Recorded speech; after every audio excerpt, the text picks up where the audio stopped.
Shares for beginners. Phil Muscatello and Finpods are authorised reps of Money Sherpa. The information in this podcast is general in nature and doesn't take into account your personal situation.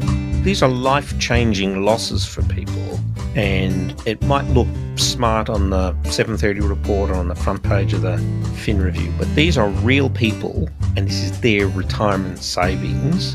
And as a nation, as a sector, and as a profession, we've got to acknowledge that they've been let down. G'day and welcome back to Shares for Beginners. I'm Phil Muscatello, where we're going to look today into Dodgy Brothers Investments, the First Guardian and Shield Master Fund debacle, a scandal that has rocked the Australian financial landscape, leaving over 12,000 investors with losses exceeding $1 billion. Joining us today is Scully from Sherpa, who's going to help us unpack this complex case, which saw nearly 1% of Australian financial advisors implicated. We'll explore the dangers of such investments, how to spot red flags, and what you can do to protect your hard-earns from dodgy schemes. G'day, Vincent. G'day, Philip. It's great to be back on the pod. And it's only my mother that calls me Philip. I keep thinking of the late night live guy, Philip Adams. Good old Philip. Mm-hmm. Since both of you share a former employer, I think I'd take that as a compliment, Phil. That's apposite, is it? Yes. Apposite, but although most people say lucky Phil. Yeah, lucky Phil is where I get that from. Okay, so we just had a little bit of an off-air discussion about this particular topic, and you wanted to unpack and unravel a few of the onion skin layers involved. Yeah, Let's go this there. is like Shrek and his onion layers, and understanding how this all hangs together is actually really useful in understanding where the system failed these 12,000 investors. And I don't think they'll end up losing the whole $1 billion. I think there'll be a fair bit of recoveries. So the three funds, you mentioned two of them being First Guardian and the Shield Master Trust. There's a third one called Australian Fiduciaries, which was much smaller, much lower key, but it shares most of the same hallmarks. So a managed fund is regulated by ASIC, as distinct to super funds, which are regulated largely by APRA. And ASIC is not a prudential regulator. So it's there to make sure that the license holders or the players in the thing are honest, comply with the law, and do what they're supposed to do. They're not there to test the prudence of investing in. So they're not there to... prudentiality. The sensibleness, the sense of investing in it. So they're not there to save you from making a bad financial decision. They're there to make sure that you make a financial decision confident that the relevant players are telling you the truth. And there's been failures here because the ultimate cause of the loss is fraud in the underlying vehicles. Most people who invest in managed funds do so through a financial intermediary. So for listed stuff, that's a stockbroker, whether online or human.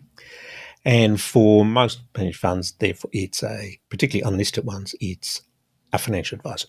And it's mostly because the providers of these funds don't have the direct-to-consumer distribution to do so. So, Vanguard, BlackRock, State Street, they don't really have a consumer-facing business. Most of the flows come through advisors. Many of those people invested in those funds through a super fund, either a self-managed super fund, in which case they would have invested directly into the managed fund, or via a member-directed super fund. So that's a super fund run by one of the 160-ish registrable superannuation entities who takes instructions from the member. Usually that member is guided by a financial advisor.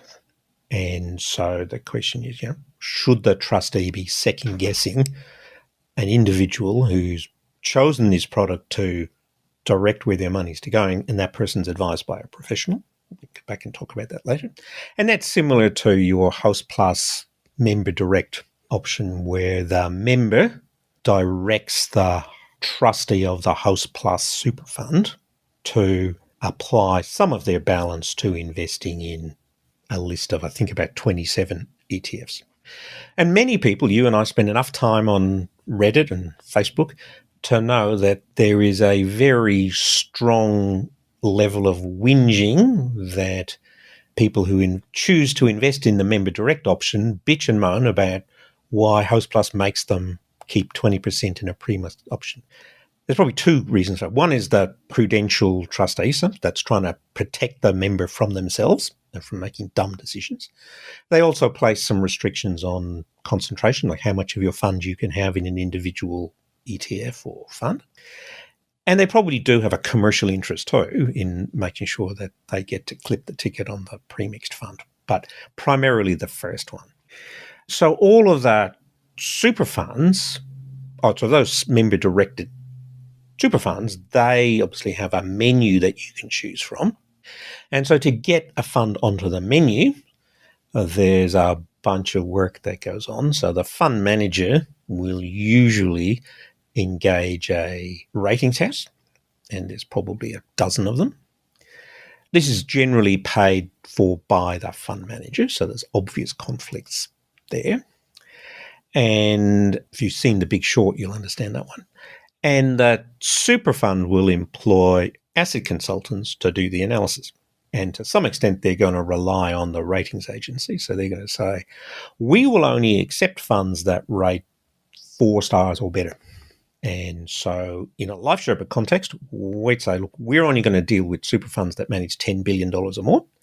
And we're only going to deal with fund managers with a track record of X years and minimum funds under management. And in most cases, that ends up being Vanguards and BlackRocks and State Streets and all the big players around town. And of course, the underlying fund is where all your return's coming from. The rest of it is about compliance and portfolio construction. So getting the right fund is actually the key to it.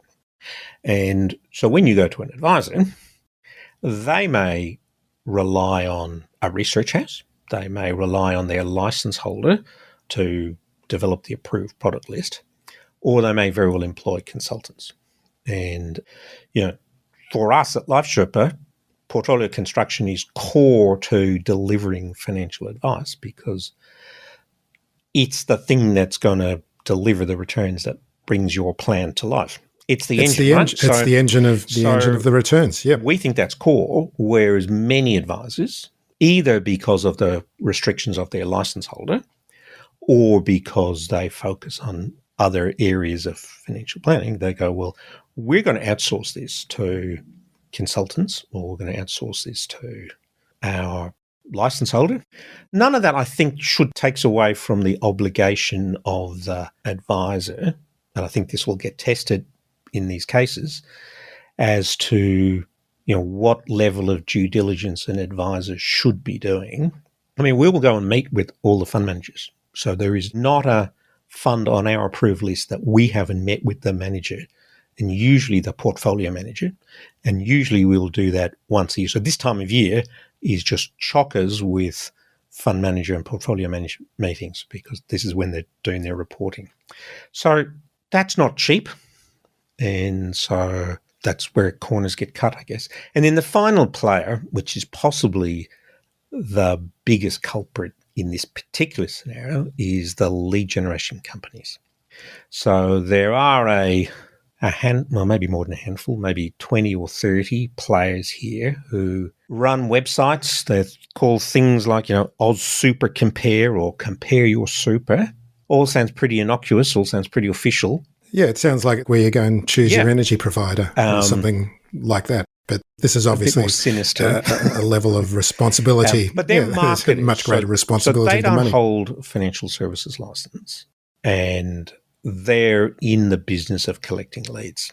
And so someone will fill out a form on Facebook or a Google ad or whatever, and then they'll get a call from someone in a call center, many of which are on the Gold Coast, to pressure the consumer into agreeing to a meeting with one of the advisors to whom they sell these leads.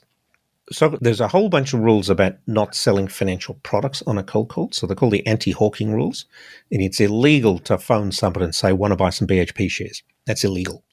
whether you hold a license or not. Obviously, there's nothing illegal about calling someone who's filled out a form and giving you permission to contact them. And in that call, they will go, would you like to get a better return from your super fund? And of course, nobody's going to say no to that question. And they will then introduce the advisor. And the advisor in this case is going to pay 2/3 of their fee to these guys. So these are serious amounts of money. And that's where much of the... So 2/3 of the advisor fee goes to the lead. It obviously goes to the lead generation varies, company. As a general guide, that's the sort of split that's happening. It's usually no conflict there. No conflict there. It's disclosed in the statement of advice, but in ways that no one would notice. Like you'll see words that go, "Our fee for this advice is $3,300," and then there'll be a little asterisk or a little caret, and down the bottom will say, "We pay our referral partner $2,200 of this." Is that inherently a conflict? I mean, clearly there's nothing wrong with me paying Facebook for ads or paying Google for ads or taking out a full page in the Fin Review. So is this materially better or worse? I think the problem arises in the pressure that's put on that call. So someone's getting a call and they're being put through to...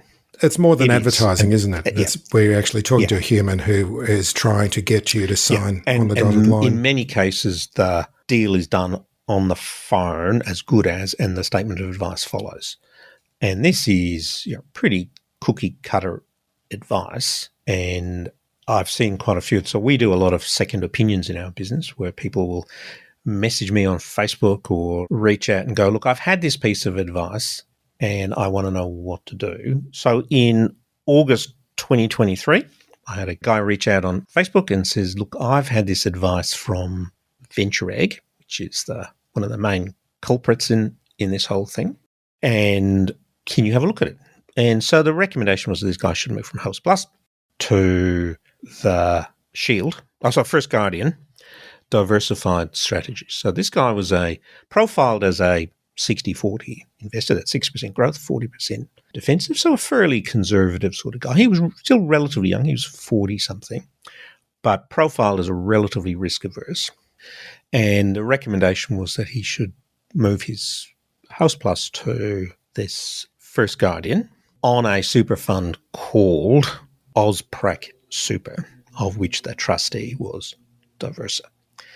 Now, the name should have rung alarm bells because Venture Egg was licensed by Interprac and the super fund was called Ozprac. Sound similar? Yes, this connection was buried deep in the statement of advice, page 50 or something. And who reads a statement of advice anyway? Well, you should. And they should be written in a way that it encourages you to do so. But that's probably a story for another day. So Ozprac, the trustee is Diversa. So Diversa is one of the 160. Ozprac is call it a white-labelled product promoted by Interprac. And Interprac is the license holder for Venture Egg. So you're starting to see how these connections. So these connections are the part of the red flags you should be looking at. They're not all red flags, but it should they should all be red flags, but they're not always ones that should stop you doing it. But this is the place it's starting to smell.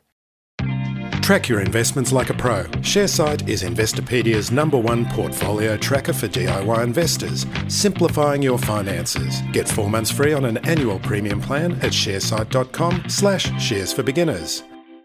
First Guardian Diversified Strategy says, on the face of it, looks like a 60-40 portfolio. It's got 60% growth, 40% fixed interest.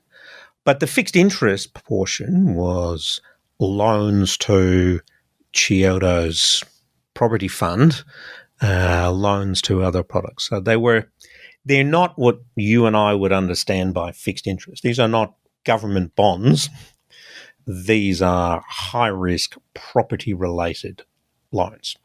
And so that's the only way you could claim to deliver. In fact, the projections in this statement of advice were done at 9.39% annually. That's almost mathematically impossible with a 60-40 portfolio.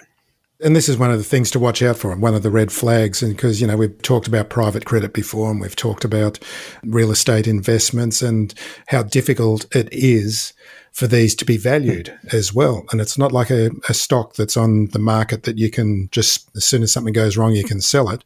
You don't know when you can get your money back from one of these kinds of investments. That's right. But anyway, I don't want to go down that rabbit hole because First Guardian Diversified Strategies, which is allegedly a 60-40 portfolio, delivered on paper 7.84% for the 5 years to February 2025.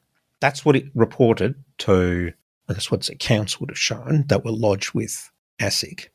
That corresponding number for Host Plus or Australian Super 60-40 portfolios was in the sixes. So more isn't always better. There's a reason why. And of course, that 7.8 turned into maybe zero, maybe minus something by the time this all washes out. So that's the point about these private debt, is that all looks good till it defaults, and then it might not be worth anything at all.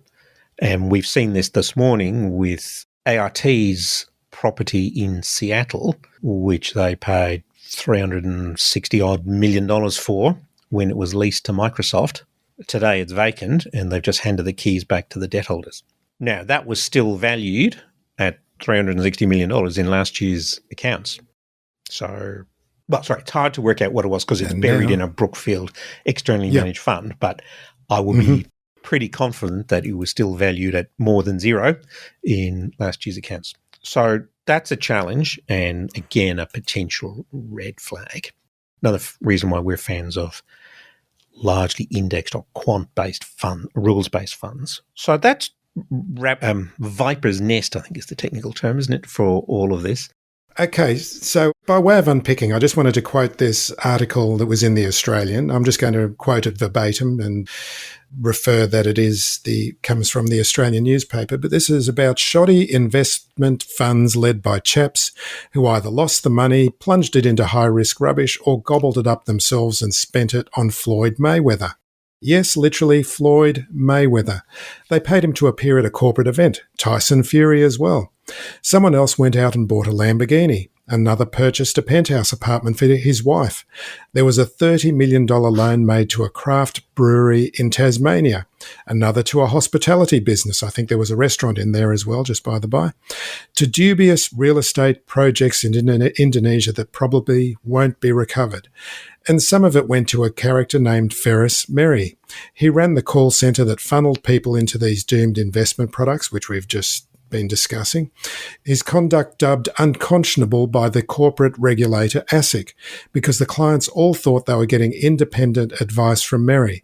They didn't have a clue he was simultaneously getting $18 million in upfront fees for his services.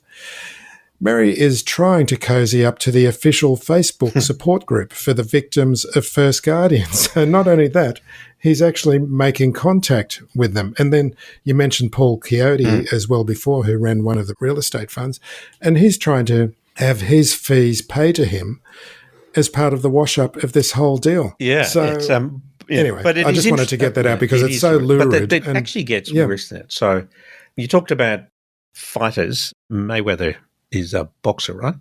And so the main character behind the call centers or marketing is a guy called Rashid Al-Shakshir, who is, I think it's what the newspapers would have referred to as a colourful industry identity. So Shakshir is or Al-Shakshir, I think, is a gym and cafe owner in Melbourne, and the principal of a business called Bespoke Marketing. And he's linked to many of the boiler room call centres that created this mess. And his sister, Al-Shakshir's sister, has been done for NDIS fraud. And she's an MMA fighter.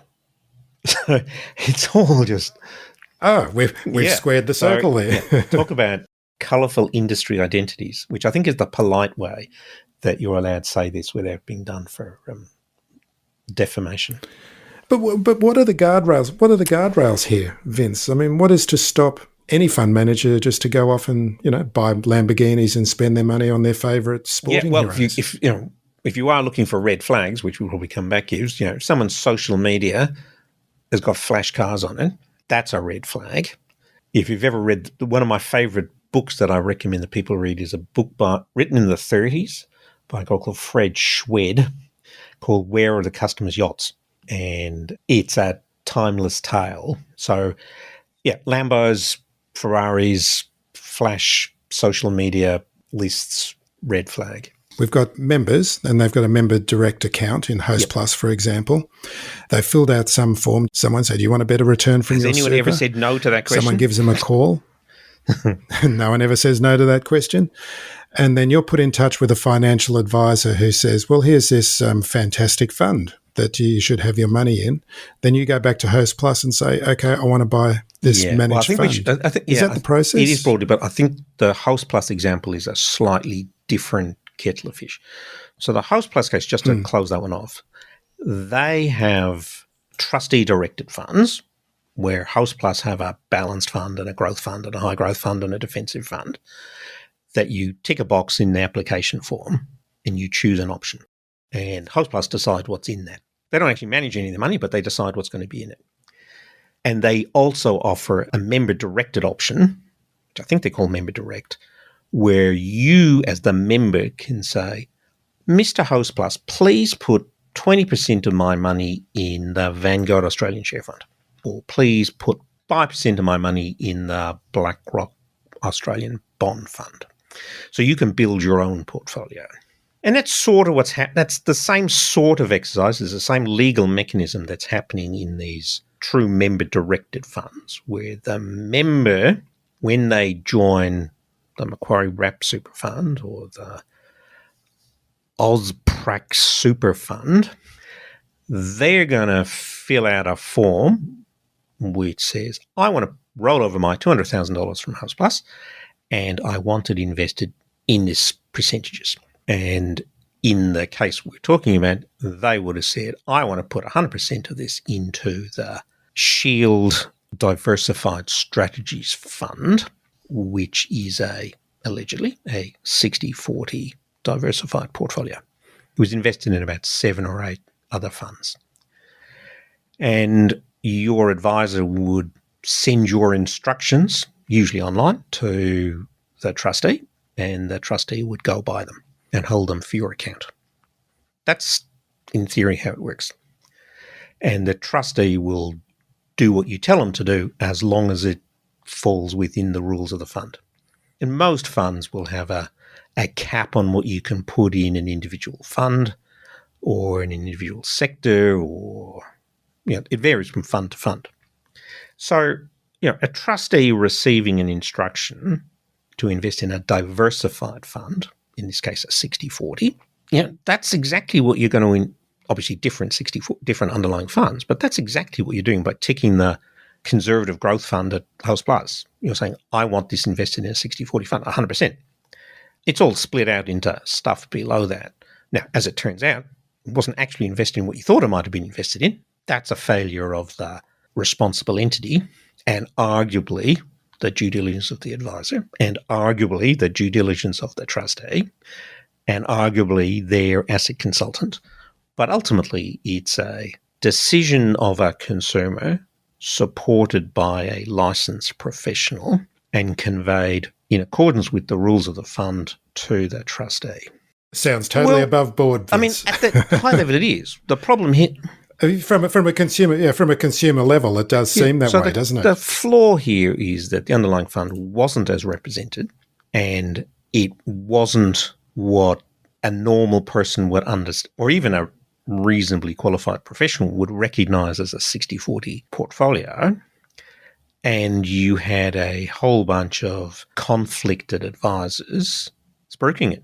That's where all this flows down. So, when I looked at the Diversified Strategies PDS, it took me probably 20 minutes to go, this is not very orthodox.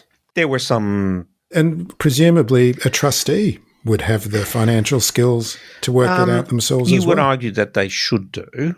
Now, their incentive is obviously different than mine. So I was being commissioned to provide a piece of advice to a consumer which says, should I action this piece of advice I've got from VentureEgg?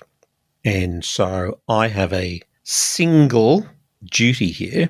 My remuneration is not dependent on the answer, that I'm going to get paid a fixed fee for providing the advice. And the person who would benefit from me going, yeah, that's fine, would be VentureEgg and all of his mates.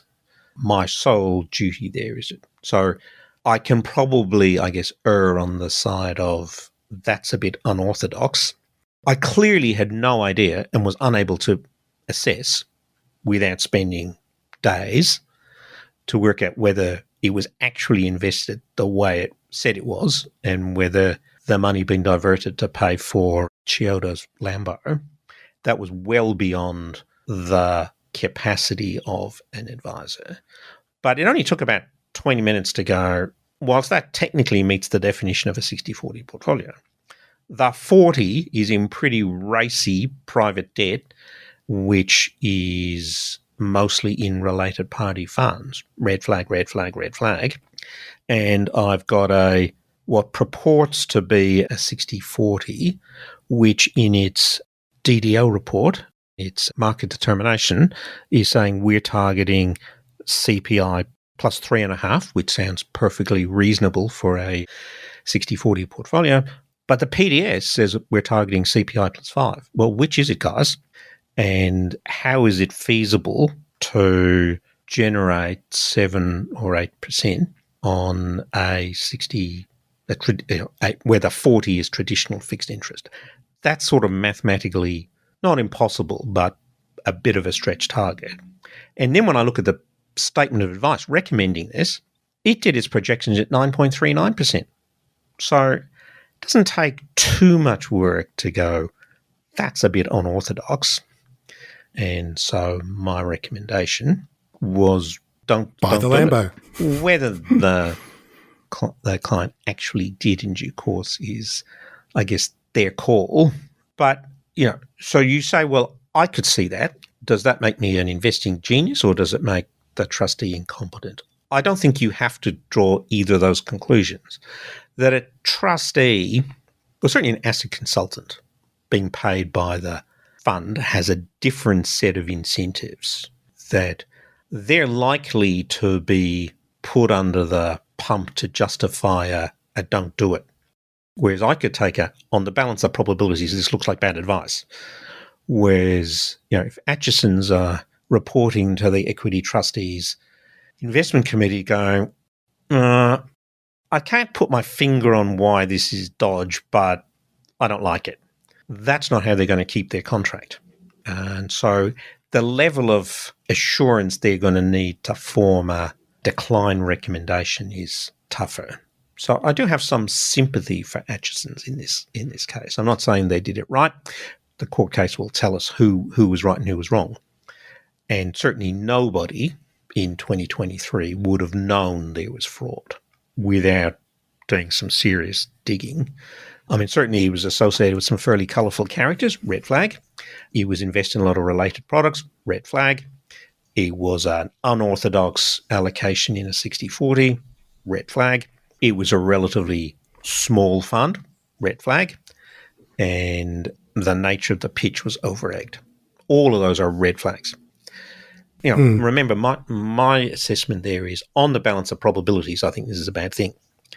I don't have a horse in the race, but, or a dog in the fight, whatever the expression is. And so the whole relationships in all of this are really hard to unpick, and removing all of those incentives is really, really difficult. That, they say what's the expression about, if your livelihood depends on believing something, accepting that it's untrue is extraordinarily difficult.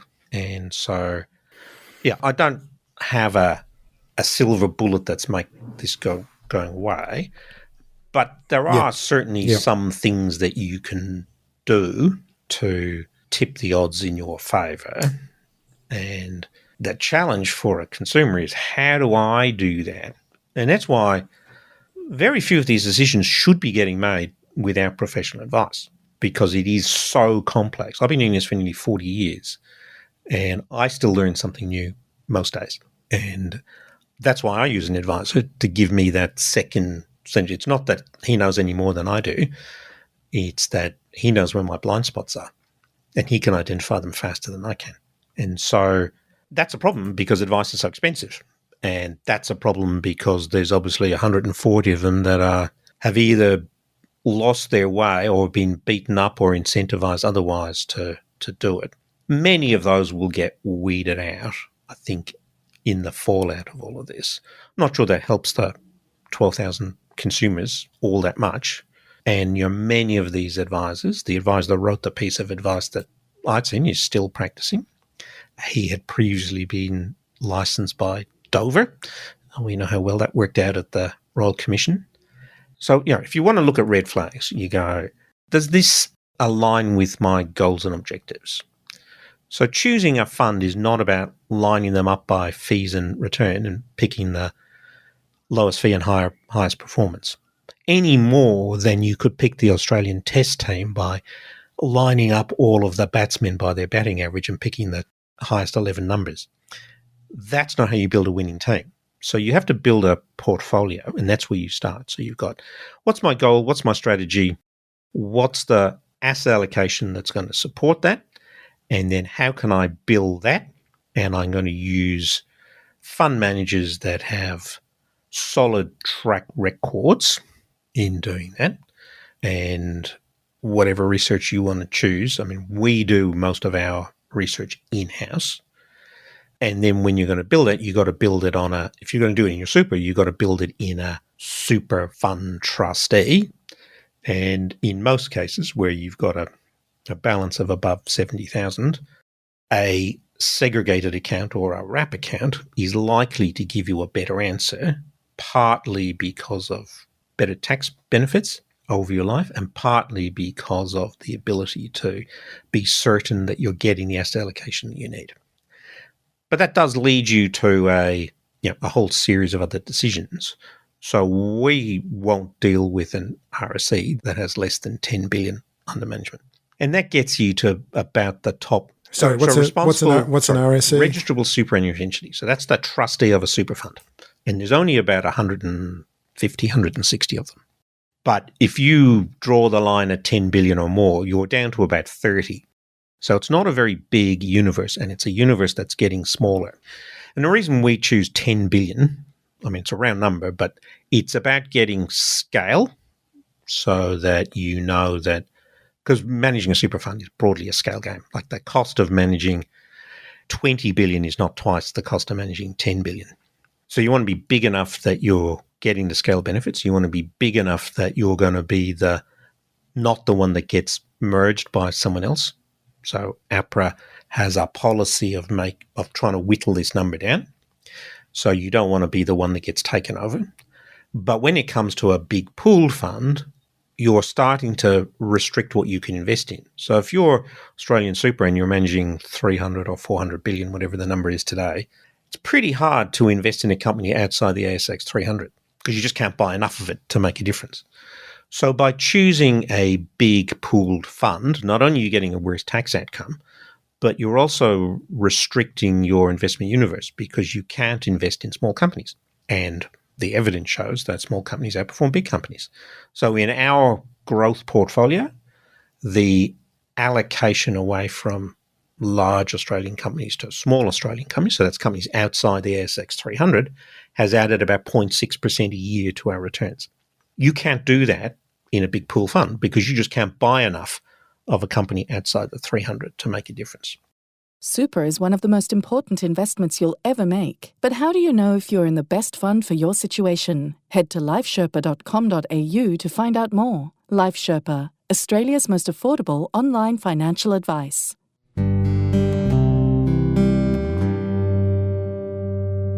Yeah, you'd be like a whale splashing into a swimming pool. So there are disadvantages of being in a big pooled fund because the manager is limited by the sheer size and weight of the money they're managing.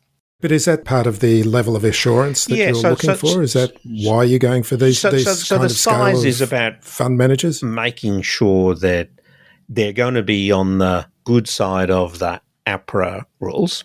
So if you're in a trustee that manages $1 or $2 billion, you can probably take a better than even bet that they're not going to be around in 5 years. They will get rolled up into something else. And you probably want to be in the one that's doing the rolling rather than the one that's being rolled up. Yeah, tell that to any Q super investor. And so that's a problem. 10 billion is also big enough to make sure that it's almost inconceivable that you're going to get a rogue employee able to do enough damage. Because obviously people are human and people get involved in this. So when we're looking at a super fund trustee, whether that's a pooled fund like a House Plus or whatever, in order to be on our approval list to recommend to a member, hurdle number one is, does the RSE manage $10 billion or more? If the answer to that question is no, they just can't be recommended. Then by a Life super Sherpa fund advisor. So if you come into Life Sherpa and engage with one of our advisors and say, I want you to review my super, our approved product list is entirely within our control. So we don't have a shareholder that's a bank or a super fund or an insurance company. So no one's telling us what to do.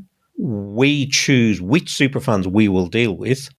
And the first cut is, do they manage $10 billion or more? If the answer to the question is no, they don't get a look in. So that leaves us with about a fifth of the market.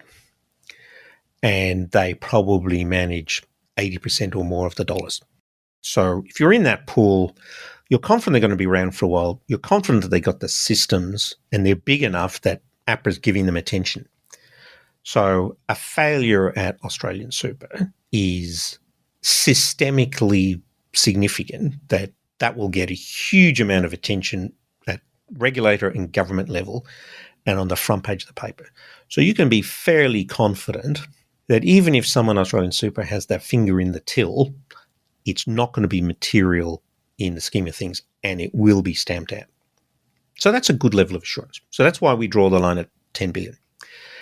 Then you go, okay, now that it's 10 billion, do I want a pooled or a segregated account? And there's reason, small balances, good reason to be in a pool fund because it's cheaper and more convenient.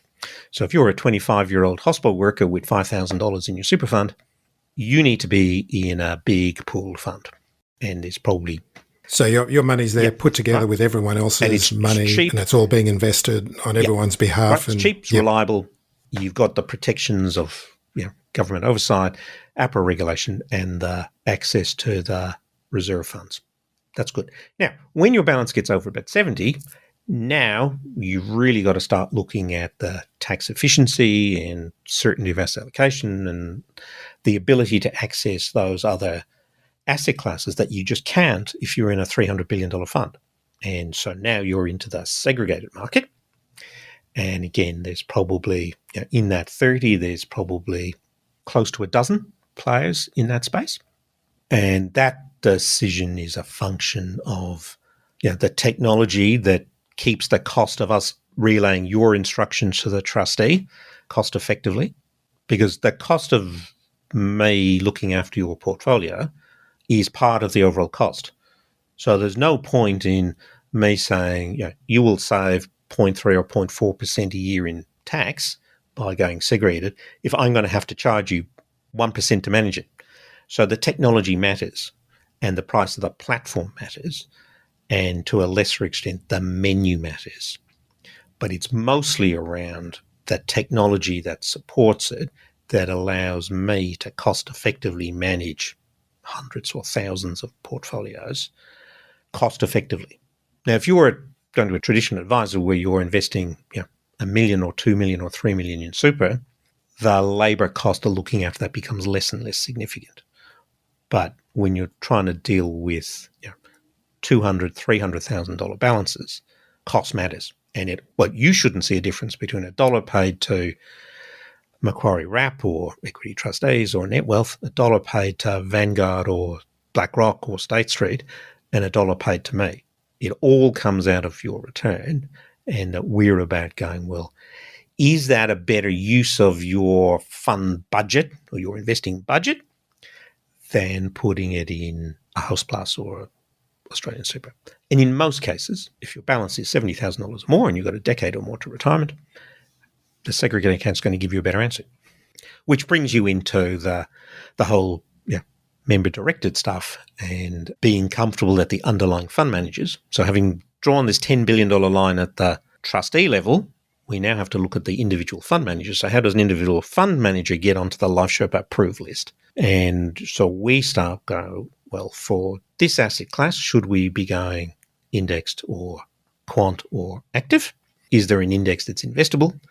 If so, is there an index fund I can invest in? And then we go and meet the fund managers. So every fund manager who's on our list, we've met with the portfolio manager. Obviously, we don't meet with the computer that manages the Vanguard Australian Share Fund, but we do have an account manager with Vanguard. We go and talk to their economists. We talk to their portfolio construction people, and that's what real due diligence looks like.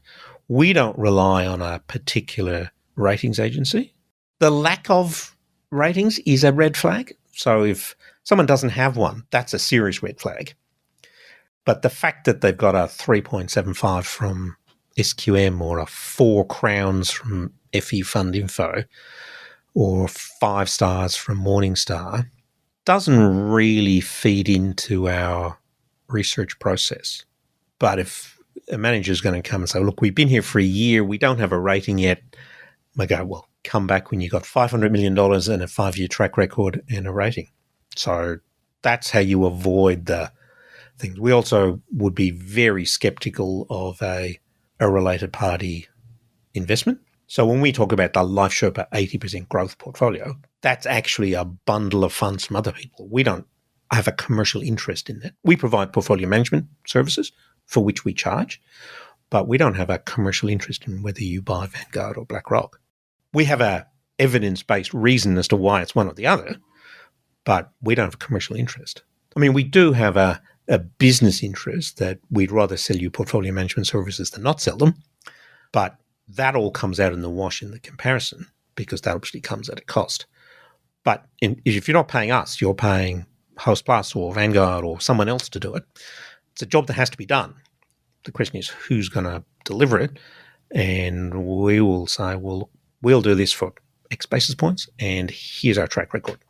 You can buy those portfolios in many ways. You can buy it in a super fund on one of these member-directed super funds. You can buy it in a managed portfolio, either through one of our advisors holding your hand if you've got a big balance, or direct on the Open Invest portfolio if you want to invest $5,000. So from $5,000, you can go along to lifesherpa.com.au/invest and choose one of these portfolios that we've been delivering to our larger clients and our super clients for many years, over a decade in fact, and you can buy that direct for $5,000. Choose one of 4, or let our bot help you choose which one. But none of those funds we don't have a commercial interest in any of those funds. And none of those funds, with the exception of the Vanguard funds, invests in related party funds. So if you go and buy VEU, the Vanguard Global Fund, that's a CDI, a Certified Depository Instrument, which is backed by a unit in a US Vanguard ETF. And so in theory, that fund is invested, and that ETF invests in the underlying Vanguard fund. So in theory, you would call that a related party transaction, but that's different to investing in a fund that's investing in the property developments of one of the directors. That's a serious red flag. That's right, yeah.